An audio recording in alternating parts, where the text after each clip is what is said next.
itu yang paling mudah. Daripada kita nyalahin orang lain dulu, mungkin orang kan mikirnya ya udah yang paling mudah nyari kesalahan diri kita sendiri, kayaknya lebih gampang gitu. Terus kayak ngehujat diri sendiri lebih gampang daripada ngehujat orang lain, banyak resikonya gitu. Kalau ngehujat diri sendiri kan ya udahlah, sama diri kita aja kan masalahnya gitu.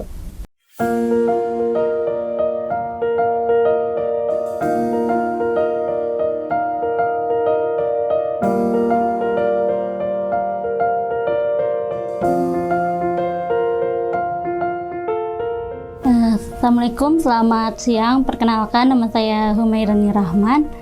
Halo, Assalamualaikum. Nama aku Cindy Kurniati. Kesibukan aku sekarang yang utama itu ibu rumah tangga. Di luar itu ya biasalah suka main juga. Gitu aja sih. Assalamualaikum warahmatullahi wabarakatuh. Halo semuanya, teman-teman Klik Kelas. Perkenalkan, aku Kilah. Saat ini aktivitasku menjadi seorang fasilitator di Asrama Pemberdayaan Rumah Sahabat Salman ITB. Nama saya Muhammad Iqbal Alfian, 25 tahun, semester 15 UIN Bandung. Perkenalkan, nama saya Rizal. Sekarang aktivitasnya itu jadi konten kreator di sebuah lembaga filantropi di Kota Bandung.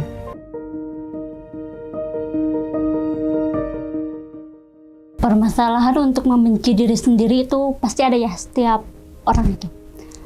Di momen apa? Kalau untuk saya pribadi, di saat saya gagal hal yang sama. Kenapa sih kamu tuh nggak belajar gitu dari kegagalan tersebut? Kenapa masih bisa melakukan hal yang sama gagalnya kayak gitu? Kayaknya sering deh. Tapi kalau yang paling banget kayaknya ya, apa ya? Kayak nggak bisa nyelesain target aja gitu. Atau kayak kita tuh telat nyelesain satu target yang udah kita susun, udah kita rancang, tapi nggak sesuai gitu sama apa yang kita inginkan. Ya pasti sedih aja sih sebenarnya gitu ya, kenapa sih aku nggak bisa gitu. Soalnya aku tuh kayak nggak bisa nutupin kalau aku nggak suka sama orang gitu.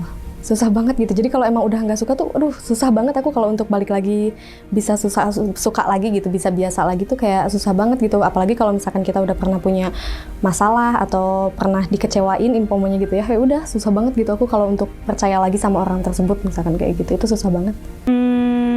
Kalau misalnya di asrama nih, itu kan kondisi di asrama tuh nyaman banget ya. Kadang padahal aku tuh punya banyak banget aktivitas yang harus aku lakukan gitu ya. Tapi karena nyamannya di asrama, aku jadi mager. Terus aku jadi terlena dengan kenyamanan di asrama. Kalau misalkan aku udah benar-benar mager dan tidur tuh seharian, ketika bangun kayak aku merasakan sesuatu penyesalan kayak ya ampun, aku nyesel banget nih sampai bisa ketiduran selama ini, padahal banyak banget agenda-agenda yang harus aku kerjakan. Di situ aku benci banget sama diriku sendiri. Bukan pernah lagi, tapi sedang gitu. Aku paling benci kalau aku udah nggak bisa lost control terhadap diri sendiri. Paling benci juga kalau udah ngebohong. Tapi aku tuh nggak mau ngebohong. Kalian yang bikin aku berbohong. Ya, tapi nggak apa-apa. Tanpa kebohongan adalah salah satu faktor penyeimbang semesta. Pada saat saya biasanya sudah marah, karena salah satu kelemahan saya itu terkadang susah untuk mengendalikan emosi ya. Jadi memang kecerdasan emosi saya itu masih perlu digali, dan terkadang kalau saya sudah emosi dan orang yang membuat saya kesal atau bahkan menyakiti hati saya itu ada di depan saya, terkadang saya mengeluarkan argumen yang nggak perlu, dan itu tuh terkadang menyakiti hati dia. Ya sebenarnya nggak pakai kata-kata kasar, nyebut nama binatang dan lain-lainnya, cuma kata-kata yang saya gunakan itu terkadang terlalu tajam dan itu menyakiti hati orang lain.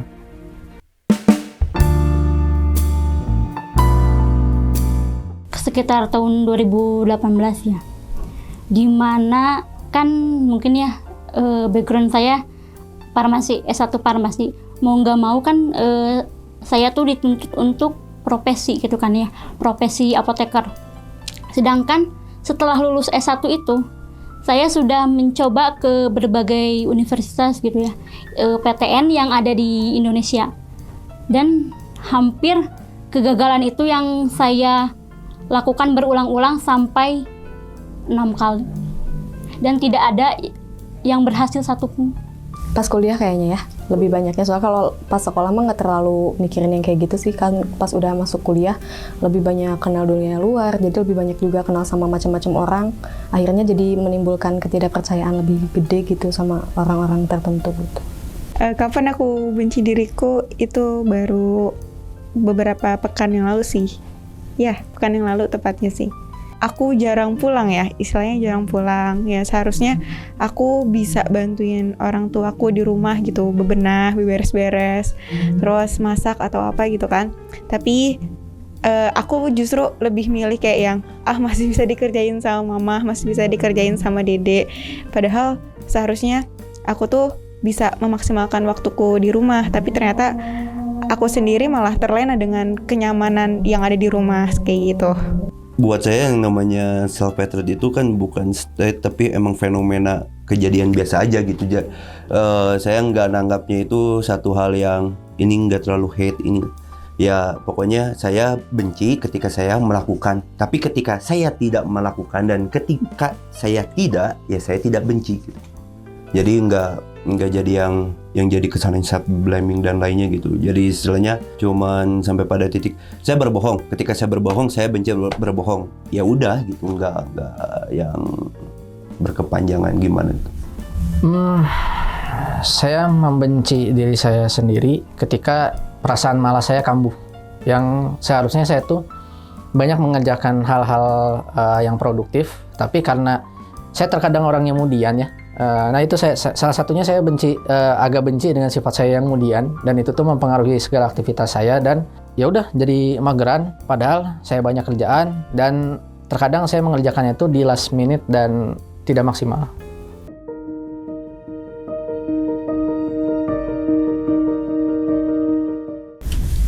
Karena gini, menyalahkan orang lain itu tidak ada gunanya bagi saya ya. Dari sudut pandang saya, menyalahkan diri orang lain itu tidak ada gunanya. Lebih baik menyalahkan diri sendiri dan merubahnya, memperbaikinya menjadi yang lebih baik lagi. Dan ketika ada kesempatan tersebut, bisa kamu lakukan dan kamu akan berhasil. Itu yang paling mudah. Daripada kita nyalahin orang lain dulu, mungkin dia orang kan mikirnya udah yang paling mudah nyari kesalahan diri kita sendiri, kayaknya lebih gampang gitu. Terus kayak ngehujat diri sendiri lebih gampang daripada ngehujat orang lain, banyak resikonya gitu. Kalau ngehujat diri sendiri kan ya udahlah, sama diri kita aja kan masalahnya gitu. Mungkin apa ya, ini lebih kayak yang kita ada di circle diri kita sendiri gitu. Kita yang lebih tahu diri kita sendiri, yang seharusnya kita tahu apa yang harus kita lakukan, tapi ternyata kita sendiri yang mengingkari hal itu. Kita tidak melakukan apa yang seharusnya kita lakukan, dan mungkin itu yang buat kita tuh terlalu menyalahkan diri sendiri kayak gitu. Yang padahal mungkin kalau misalkan kita tahu ya, orang lain belum tentu tahu apa-apa yang jadi urusan kita kayak gitu.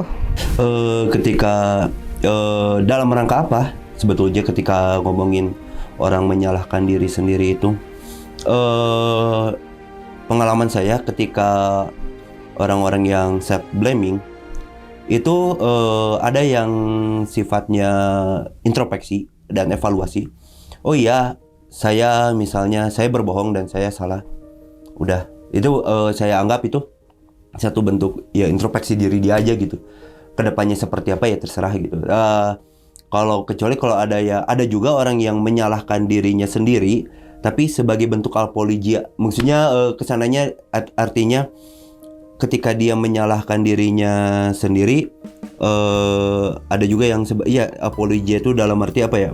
Dia berpikir ketika dia menyalahkan dirinya sendiri, orang-orang akan mengistimewakannya. Ada juga yang self blamingnya itu karena didasari faktor tadi ya, dia belum bisa nerima dirinya gitu. Maksudnya nasi aing kieu gitu, menyalahkan kodrat yang sudah ada pada dirinya. Kenapa sih jari aing harus 10 gitu?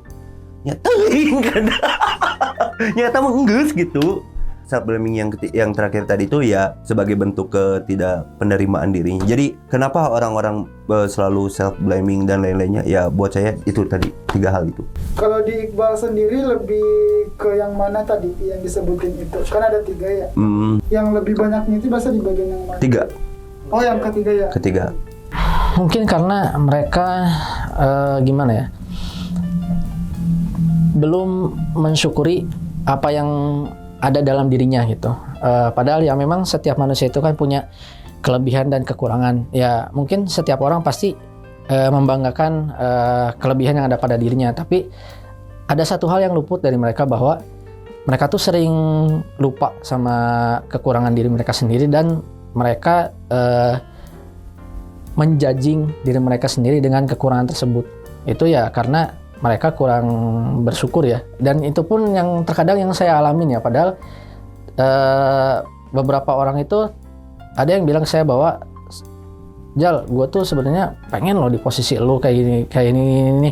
Tapi ya saya tidak memandang jauh ya terkadang. Jadi apa ya, kurang bersyukur aja sama diri sendiri gitu. Dan saya, orang lain pun mungkin sama seperti itu.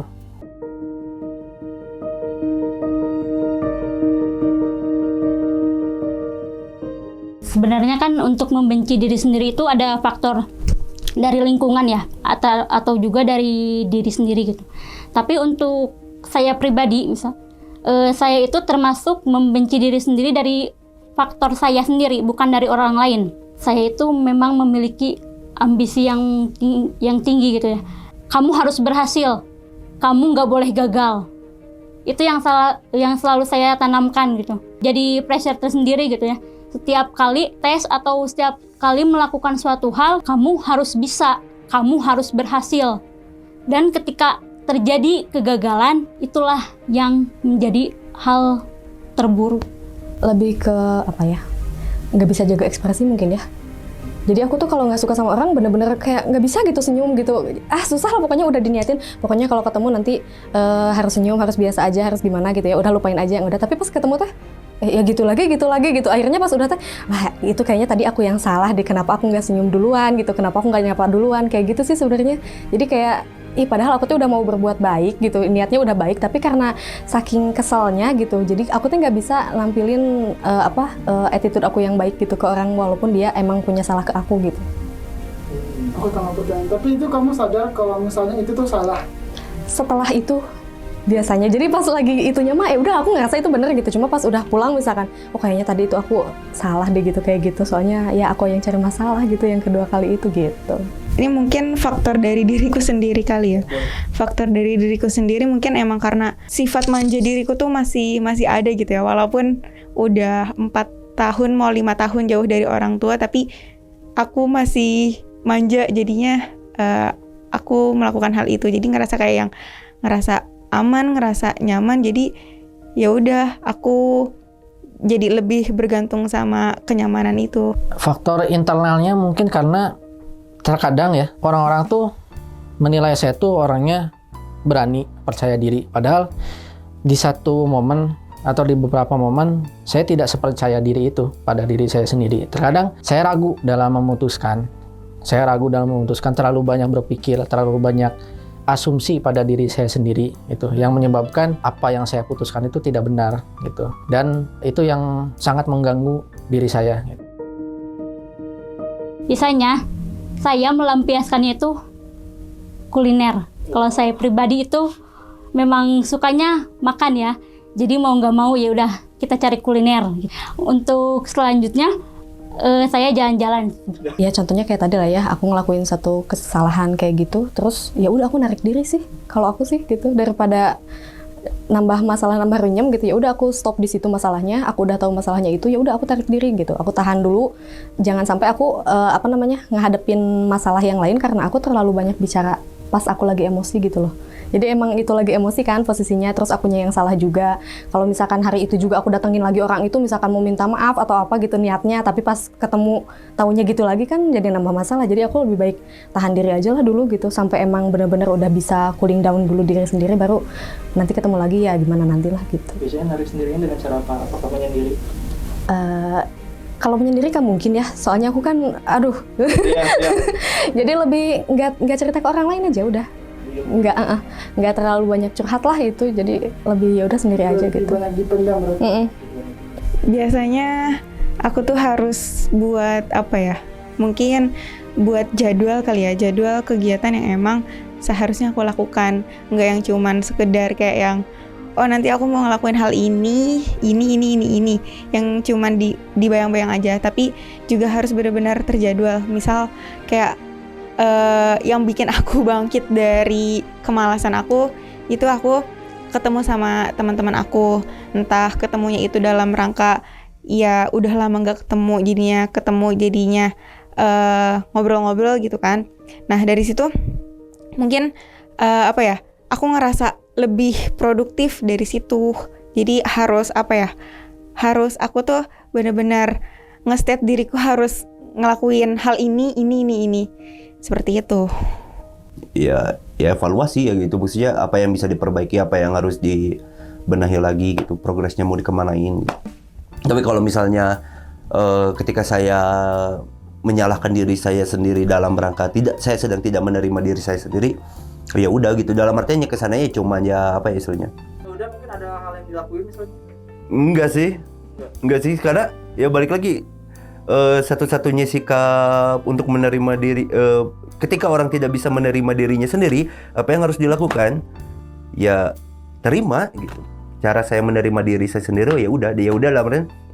Ketika tahu akhirnya tangan saya 10, oh ya udah, terus mau gimana gitu. Menelisik ke diri sendiri ya, merenung. Saya orangnya koleris melankolis ya kalau di sifat psikologis. Jadi ada satu momen di mana saya tuh mikir banget gitu. Saya tuh orangnya senang ketemu banyak orang, tapi ketika dapat banyak masalah dan masalah itu diakibatkan oleh saya sendiri, saya biasanya lebih banyak merenung dulu sebelum menyalahkan keadaan, sebelum menyalahkan orang lain. Saya ingin menelisik diri saya sendiri dulu, apa yang salah dari saya, apa keputusan apa yang salah gitu dalam ketika saya mengambilnya itu gitu. Lihat plan hidup. Kalau saya itu ya, entah kenapa kadang kan setiap orang punya plannya masing-masing ya. Saya simpan plan tersebut di dinding kamar gitu ya. Dinding kamar saya simpan dan saya melihat plan apa yang belum saya capai gitu ya. Ketika melihat itu, saya termotivasi kembali. Dan mungkin untuk menghilangkan rasa jenuhnya itu, saya lampiaskan ke catatan atau menulis. Menarik ya, jadi karya ya. Dari membenci sendiri, terus jadi karya ya, itu bagus sekali. Oke. Cari kegiatan lain, ngalihin perhatian sih sebenarnya. Nyalihin perhatian aja udah gitu. Jadi jangan sampai aku tuh mikirin itu terus gitu. Kalau mikirin itu terus ya udah gitu. Jadinya kayak gitu lagi kalau internal ya gitu. Tapi kalau eksternal ya kalau merekanya melakukan sesuatu yang lebih baik, mungkin aku bisa jadi lebih baik gitu. Jadi misalkan merekanya ya datang duluan ke aku atau nyapa duluan ke aku, atau merekanya ada itikat baik gitu ya untuk ngobrol lebih baik lagi atau gimana, ya aku bisa lebih welcome sih kayaknya gitu. Kalau aku pribadi ya, karena emang ngerasa kayak yang kalau misalnya ada sesuatu yang gak beres dalam diriku sendiri, itu pasti aku sedang tidak beres juga dengan entah itu sholatku atau dengan tilawahku dan amalan-amalan yang lainnya. Biasanya memang seperti itu sih, kalau misalnya ada sesuatu yang gak beres, pasti hal itu gitu yang jadi hal itu yang jadi awal aku lalai pada hal-hal yang lainnya. Maka ya seharusnya aku mulai memperbaiki tuh sholatku, tilawahku, sama mungkin amalan-amalanku yang lainnya kayak gitu. Ya yang saya sebut ya udah seperti itu, terima dulu satu hal yang memang tidak bisa dirubah. Terima dulu itu dalam artian penerimaan di sini itu ketika orang sudah merasa tidak terganggu lagi dengan itu gitu. Misalnya yang tadinya orang terganggu dengan jari orang yang 10 gitu. Orang yang selalu ngeliatin, jadi orang yang 10 deh, orang yang selalu ngebandingin dengan orang lain, orang yang selalu menyalahkan gitu. Yang pertama orang bakal lakukan adalah bagaimana caranya orang tidak terganggu lagi gitu. Itu yang ya udah orang maksud gitu. Tidak terganggu lagi itu ya jadi ya udah gitu. Ya udah gitu. Terus kesananya baru ngomongin, ini jari 10 bisa dipakai apa gitu. Wah ternyata 10 kebanyakan, potong 2 gitu. Saya mengingat keberhasilan saya dalam mengatasi masalah gitu. Saya berusaha kembali ya pada Allah, ya jelas ya bahwa setiap manusia itu punya masalah gitu kan. Setiap manusia itu punya masalah, tapi pasti Allah tuh ngasih jalan supaya kita bisa menyelesaikan masalah itu dengan dengan tabah, dengan sabar, juga dengan solusi yang tepat gitu. Ketika kita sedang berada dalam posisi membenci diri sendiri, oke, itu kadar normal ya, karena kita manusia gitu.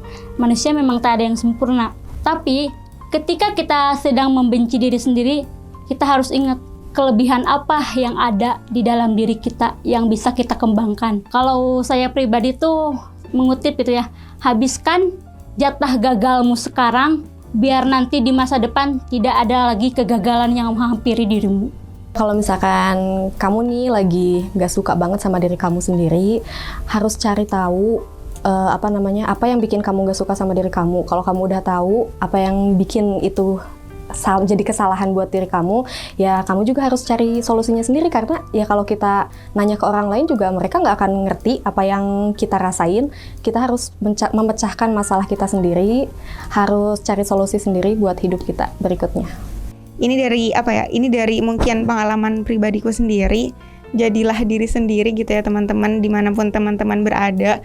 Jangan pernah berbohong gitu sama diri sendiri. Kalau misalnya teman-teman ngerasa tidak nyaman, bilang aja gak nyamannya di mana, biar mungkin kita bisa sama-sama cari solusinya supaya kita sama-sama enak. Paling utama banget kalau misalnya kita udah berserah gitu ya seluruh kehidupan kita kepada Allah, insya Allah Allah pun akan menolong kita gitu. Kita ridho, insya Allah Allah juga ridho. Jangan ditahan. Jangan ditahan dalam artian kalau mana membenci diri mana, ya benci diri mana gitu. Kalau mana nggak suka diri mana, ya mana ya berhak untuk tidak suka dengan diri mana gitu. Cuma pertanyaannya, apa mau sampai di situ gitu? Kodratnya yang hidup adalah terus untuk hidup. Dari ketika ngomongin hidup, apa definisi hidup? Hidup adalah bertumbuh dan berkembang gitu. Jangan sampai self-hatred mana itu menjadikan mana diam tidak bertumbuh dan berkembang. Ya, bagi kamu atau kalian atau siapapun yang merasa benci sama dirinya sendiri, ingatlah dalam diri kamu itu bukan hanya kekurangan, tapi juga kelebihan.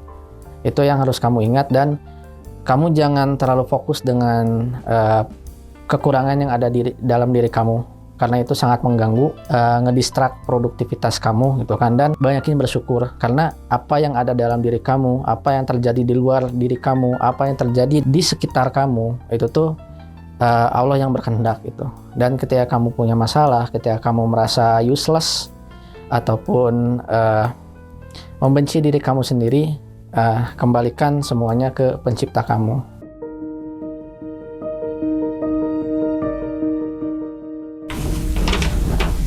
Kita tahu ini berat dan tidak mudah. Namun untukmu, kita yakin semua bisa. Kamu hadapi sampai akhir. Kamu akan mencapai level terbaik untuk bertumbuh. Setiap dari kita punya kesempatan yang sama untuk sukses. Kalau sekali gagal, bukan artinya kamu akan gagal terus kok. Iya benar. Pas banget. Teman-teman, banyak hal yang tidak bisa kita atur semua di dunia ini. Sampai akhirnya dengan cara menerima adalah cara terbaik bagi diri untuk terus bersyukur. Pada akhirnya kita akan merasakan yang namanya jatuh. Sampai akhirnya dari jatuh itu kita akan terbentuk menjadi versi terbaik bagi diri kita sendiri. Wah, mantap. Orang lain hanya bisa berbicara mengenai apa yang mereka pikirkan saat itu. Namun, hanya dirimu yang bisa mengatur apa yang kamu mau.